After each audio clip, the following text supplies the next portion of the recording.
Hey everyone, before we begin, please subscribe. Today I'm sharing a true story from my real life, something I've never talked about before. Stay till the end, because the ending changed everything for me.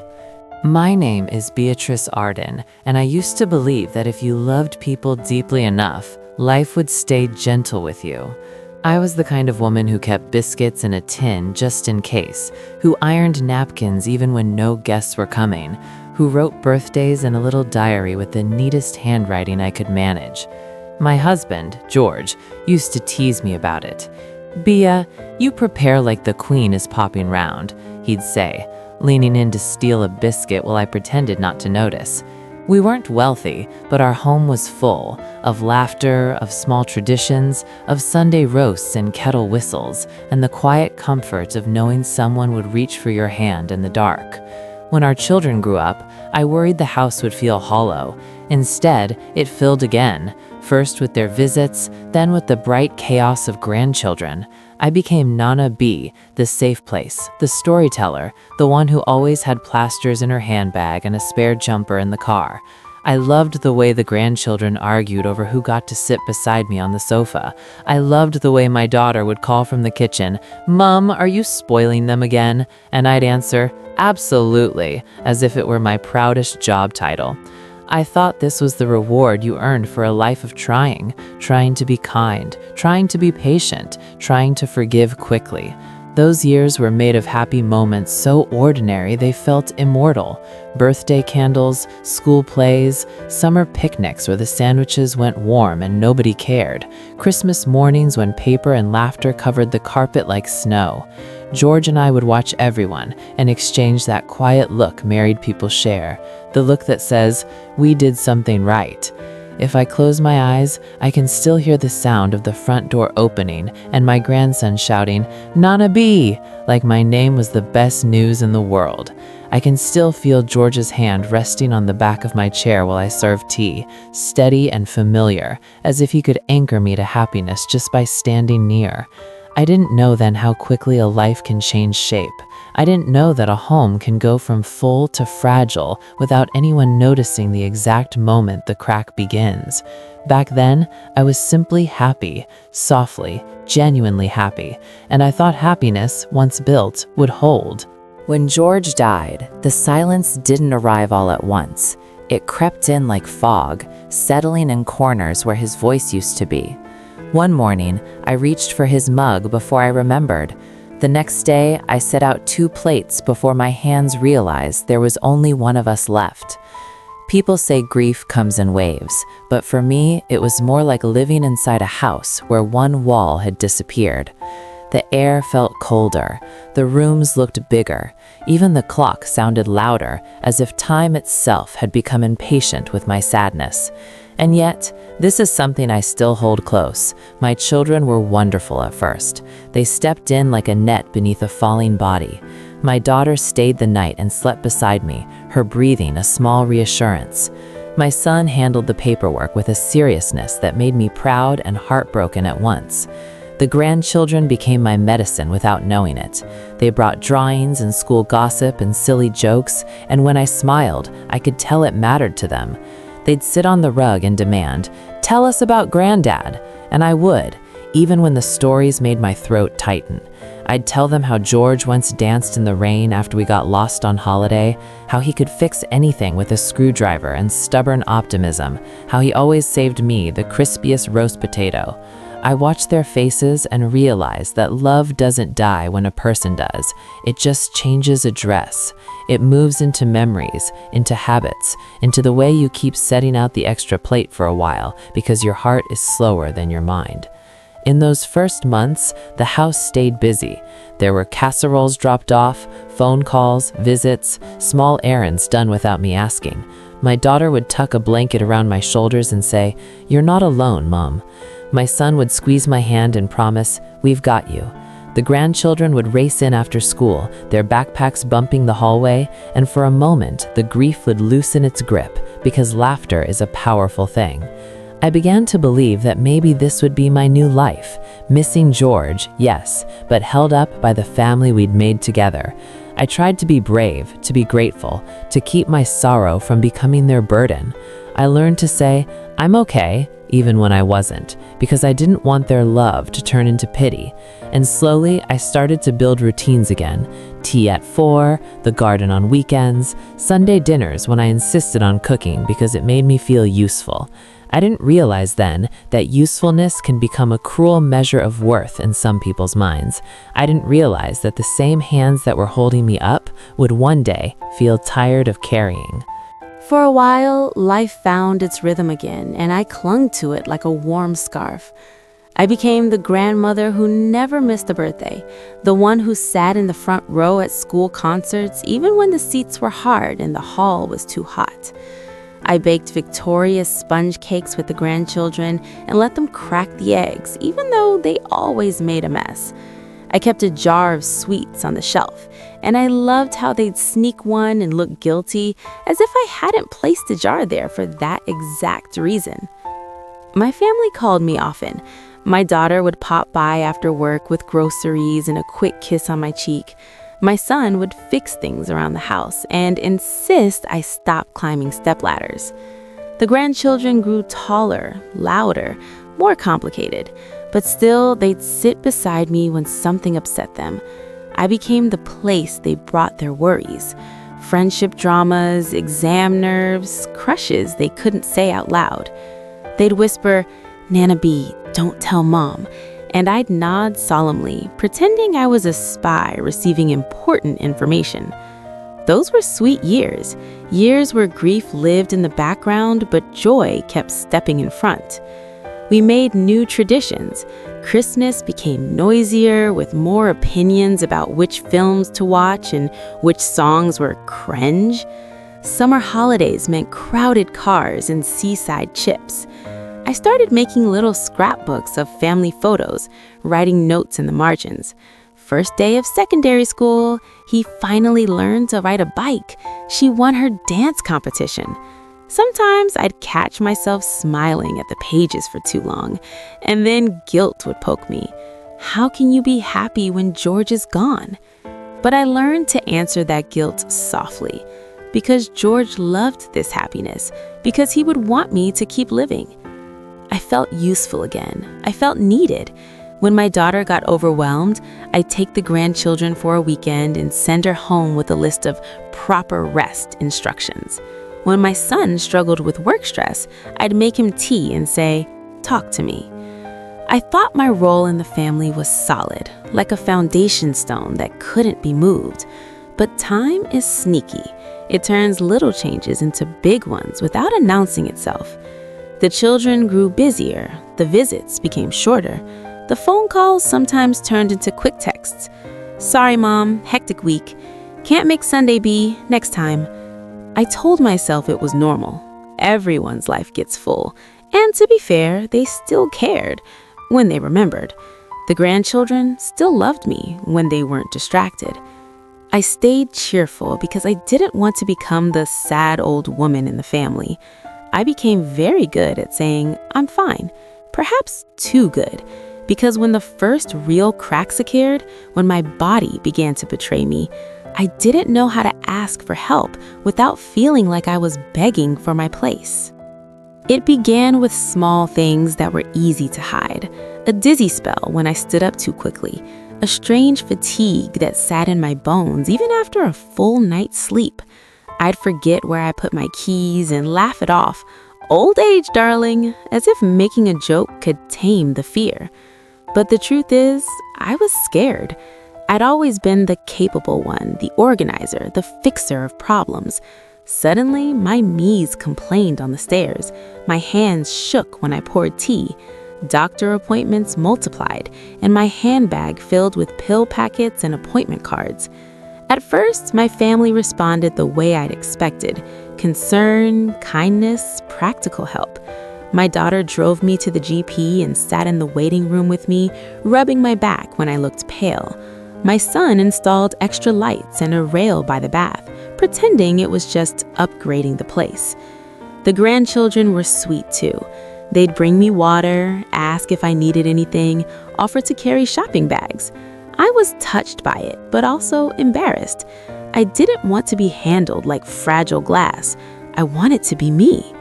And then, slowly, quietly, help began to come with sighs, with impatience, with that tightness in people's faces when they feel interrupted. My daughter would check her watch during appointments. My son would answer calls while I spoke. The grandchildren started hovering in doorways rather than coming in to sit. I heard phrases that stung because they were said casually. "Mom, you told me this already." "Nana, you're being dramatic."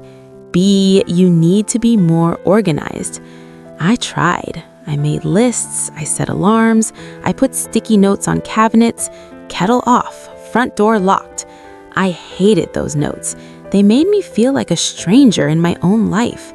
Some days my mind felt sharp and clear, and I would overcompensate, cooking big meals, tidying too much, trying to prove I was still useful. Other days, my body won. I'd wake up with heaviness pressing down, and even making toast felt like climbing a hill. That's when the shift in my family became harder to ignore. Care turned into duty, duty turned into annoyance, and annoyance, if you let it grow, can become cruelty. I noticed how conversations changed. Instead of asking, "How are you, Mom?" my daughter asked, "What have you forgotten now?" Instead of, "Do you need anything?" my son asked, "Can you not handle that yourself?" The grandchildren stopped asking for stories. They started asking, "Why are you always tired?" Like tiredness was a choice. I tried to keep my voice light because I didn't want conflict. I would apologize for everything. Apologize for a lift, for calling twice, for moving slowly. I became smaller inside my own home, careful not to take up too much emotional space. And in that shrinking, something else began. I started forgetting more. Not just keys, not just names. Whole moments would slip away like water through my fingers. I didn't know then that my illness wasn't only in my body, it was moving into my mind. There's a special kind of terror in realizing you cannot fully trust your mind. It started with words. I'd reach for a simple one, spoon, window, telephone, and it would hover just out of reach, as if my brain had rearranged its drawers. Then it became dates. I'd wake convinced it was Tuesday when it was Friday.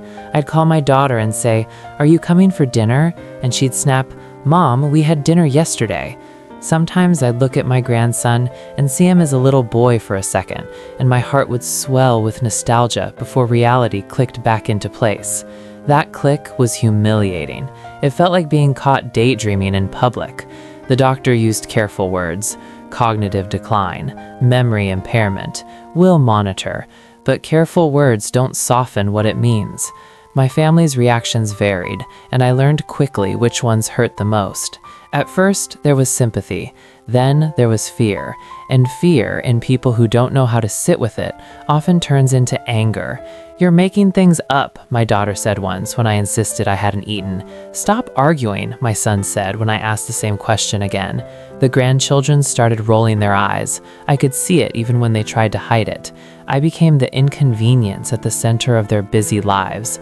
And because my mind was slipping, I couldn't defend myself properly. How do you argue your own reality when your memories behave like mischievous children? Some days I would feel perfectly normal and wonder if everyone was overreacting. Other days I would find myself crying in the kitchen because I couldn't remember how to work the microwave, and the shame of that would burn hotter than the tears. I began to doubt myself constantly. If I misremembered something, did it mean I was lying? If I repeated myself, did it mean I was annoying? I started speaking less to avoid mistakes. Silence felt safer than being corrected. But silence also made me lonelier, and loneliness made my mind feel foggier. It was a cruel loop. Little incidents piled up, missing appointments, leaving taps running, putting the remote control in the fridge. My family kept fixing things, but they stopped looking at me with softness. They looked at me like a problem to manage. I heard them whispering in the hallway, "We can't keep doing this. She's getting worse. It's exhausting." I wanted to scream, "I'm exhausted too." but sometimes I couldn't find the words fast enough. And then came the moments that shook me most, times when their frustration spilled into actions that made me feel unsafe. Not dramatic, not something from a film, just harshness, rough handling, doors slammed to a grand slam, voices raised too close to my face. It didn't happen every day, but when it did, it left a bruise inside me that lasted longer than any mark on skin. I began to flinch at tone. I began to apologize before anyone even spoke. I was disappearing in front of people who used to run into my arms like I was home. I wish I could tell you there was one clear moment when everything changed, when I could point and say, that's when they stopped loving me properly. But it was more like a slow winter. Warmth left the rooms bit by bit, until one day you realized you'd been shivering for weeks. My daughter's visits became shorter and sharper. She spoke to me like I was a stubborn child. Sit down. Don't touch that. For heaven's sake, Mom. My son stopped asking how I felt and started talking only about logistics, medication schedules, appointment times, costs. The grandchildren, once my little shadows, became distant planets orbiting their own lives. When they were around, they stayed on their phones. If I tried to join in, I'd get that impatient look. Not now, Nana. And there were days when their frustration turned ugly in small, frightening ways, grabbing my wrist too tightly to steer me, snatching things from my hands, shouting when I didn't understand quickly enough. I'm telling this gently because I don't want to sensationalize my pain. I want you to understand the quiet tragedy of it, the way a person can be harmed, not by monsters, but by ordinary people who have forgotten how to be tender. When my mind began to wander, I sometimes said things that didn't make sense. I asked for George, forgetting he was gone. I became anxious in the evenings, confused by shadows and sounds. That's when their patience ran out the fastest. Stop it, they'd say. You're upsetting everyone. Once, when I panicked and tried to leave the house because I thought I had to pick up the children from school, children who were now nearly adults, someone blocked the door and shouted so loudly my ears rang. I remember shrinking back, hands up in a defensive gesture I didn't even choose consciously. That's what scares me most. Not the shouting itself, but what my body learned, that my own family could become something to fear. I started sleeping lightly, listening for footsteps. I began hiding small things that made me feel safe. A photo of George, a scarf that smelled like lavender, a little notebook where I wrote reminders. You are Beatrice. You live here. You are loved. The last line became harder to write honestly. Some days in the middle of confusion, I would look at my reflection and not recognize the woman staring back. Her eyes looked older than my age. Her mouth was set like she'd forgotten how to relax. And yet in that bleakness, there were flickers of my old life. A grandchild laughing at something online and for a second turning to show me. A moment when my daughter quietly adjusted my collar as if muscle memory took over. Those flickers kept me from giving up. I told myself, they're tired, they're scared, they don't mean it. But intent doesn't erase impact. Each harsh word, each impatient shove, each time I was spoken about as if I wasn't in the room, it chipped away at me. I began to feel like I was living in a house full of people, yet somehow completely alone. One evening, I sat at the dining table long after everyone had eaten. I didn't remember the meal, but I remembered the feeling. Being spoken over, being corrected, being told to just stop. The plates had been cleared, the television was on, and laughter drifted from the living room, laughter that didn't include me. I looked at the empty chair where George used to sit and felt an ache so sharp it stole my breath. I whispered, "George," as if saying his name could summon him. My mind, in its broken kindness, offered me a moment where I believed he might answer. Of course he didn't. Instead, my grandson called from the other room, "Can someone deal with her? She's doing it again." Her. Not Nana, not Beatrice. Her. That single word cut deeper than the shouting ever had. It was the moment I understood. In their exhaustion, they had started seeing me as a thing that happened to them, not a person living through something frightening. That night, I wandered into the hallway and stood near the front door, staring at the lock. My hands shook. I couldn't remember if I was allowed to go outside. Imagine that, being unsure if you're allowed to step into the air.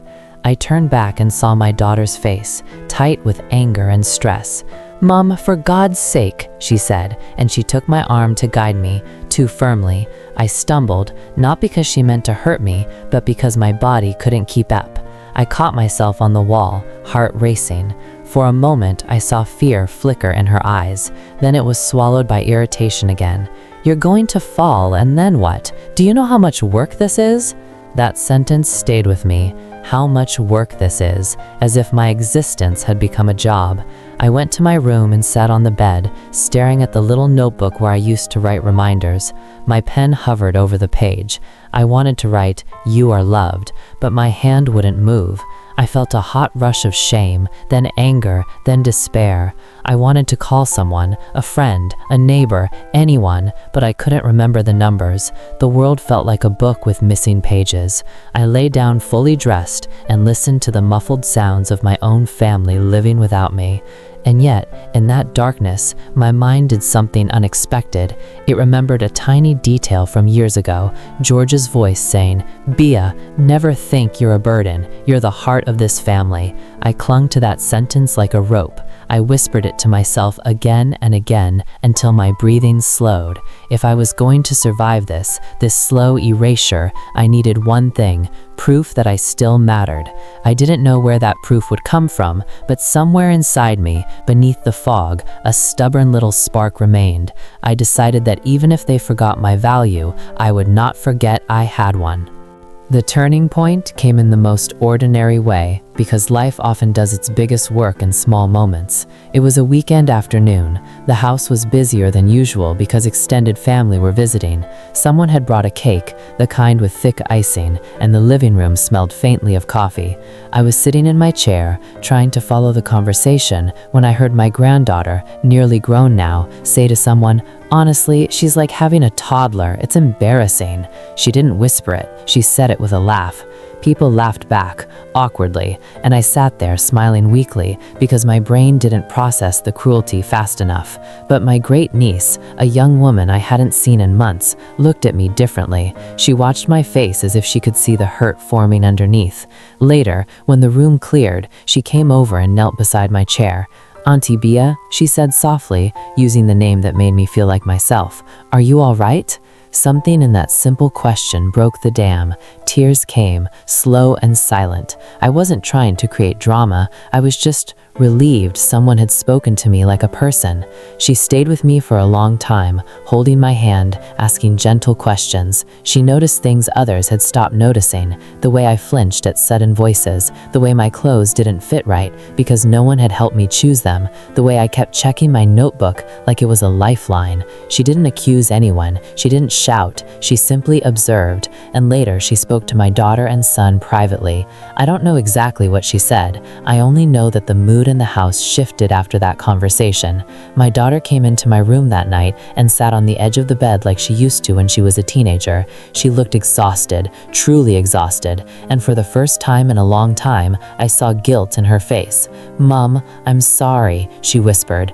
I didn't know what to do with those words. Part of me wanted to grab them like treasure. Part of me wanted to throw them back because they came so late. My son stood behind her, hands in his pockets, eyes glossy.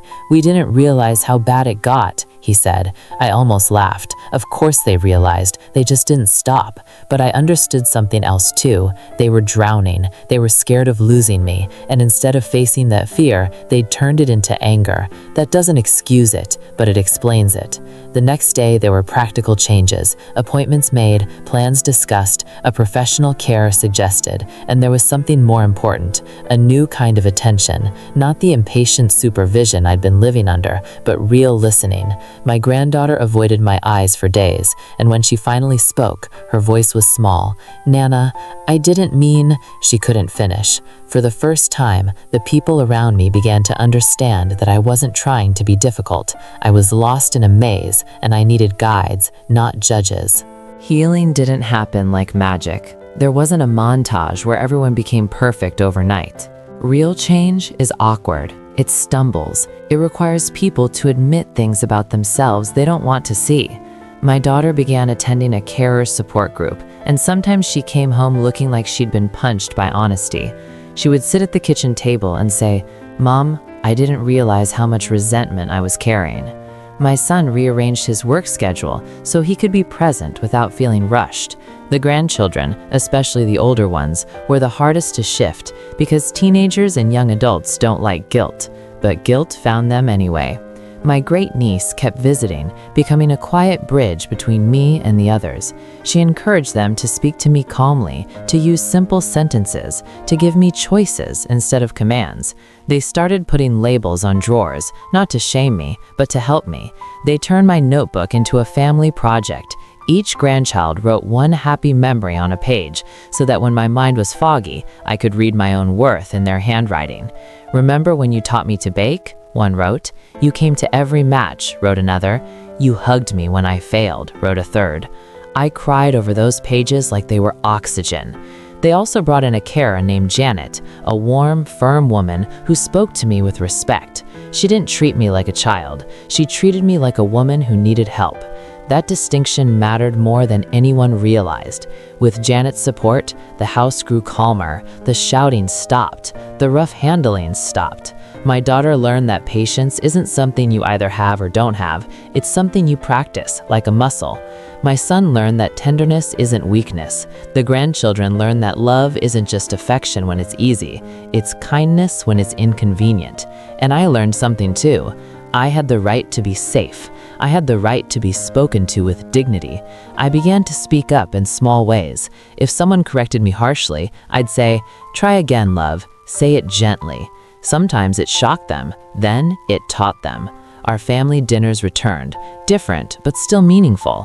They'd play music I liked, old classics George used to hum. They'd show me photos, tell me stories, include me even when I couldn't fully track the details. And in those moments, I felt something I hadn't felt in a long time, not just cared for, but cherished. I was still ill, my memory still slipped. Some days were confusing, but the atmosphere had changed from battle to companionship.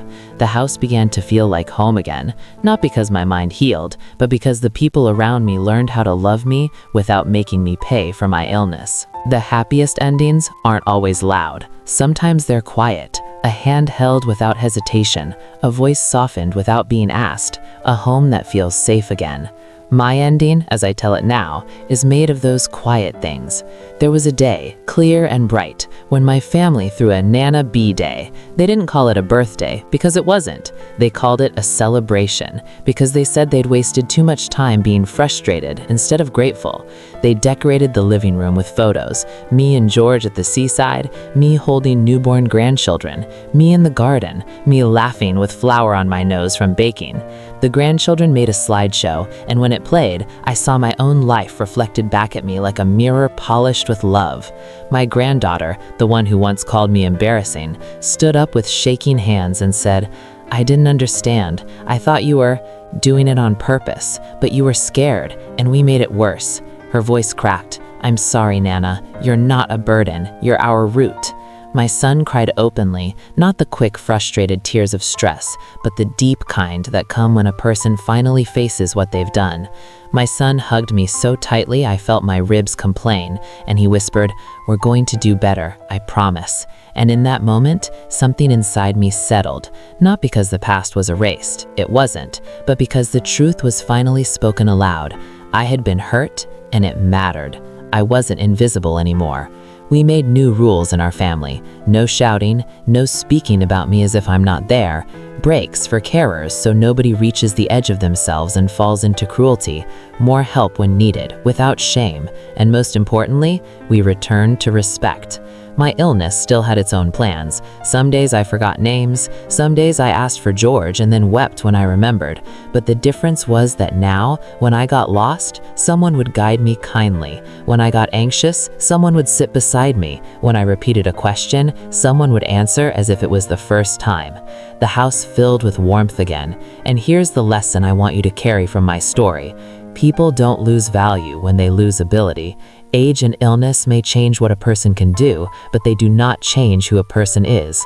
If you love someone, love them with dignity, especially when it's hard, because one day you may be the one needing that gentleness. I am Beatrice Arden. I lived through happiness, loss, confusion, and pain, and I am telling you, there is always a way back to love if people choose to see the human being in front of them before it's too late. Thank you for listening to my story and for learning the lesson it carries. If this story touched you and you liked the video, please subscribe to the channel and stay connected for more true stories based on real life experiences.